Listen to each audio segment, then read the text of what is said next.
Good morning मित्रांनो, कशा आहात तुम्ही? हा आहे माझा बाळ जिज्ञासने आज सकाळी खूप जिद्द केली आणि डब्बा माझ्या हातामध्ये दे, मी आपल्या हाताने लाडू खाते असा मला माझ्या मागे खूप जिद्द केली आणि डब्बा मागून घेतला.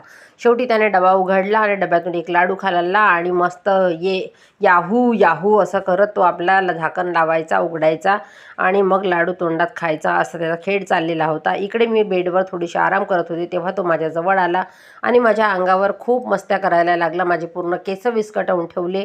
खांद्यावर खेळायचा, लोळायचा, इकडे तिकडे पडायचा आणि हसायचा. त्याला खूप मजा येत होती अशा मस्त्या करताना. त्याला अशा मस्त्या करायला खूप आवडतो आणि तो माझ्या अंगावरून इकडे तिकडे चुळबुळ करत खेळत होता. उलटा पालटा बसायचा आणि झोपायचा आणि इकडे तिकडे लोळायचा असा त्याचा आपला खेळ सुरू होता. खूप मस्त्या केली आज त्याने, खूप मज्जा केली आणि मग शेवटी मजा करत करत शेवटी तो झोपायचा प्रयत्नही करायचा, पण त्याला झोप येत नव्हती. मग मी त्याला खूप समजवले, खेळवले.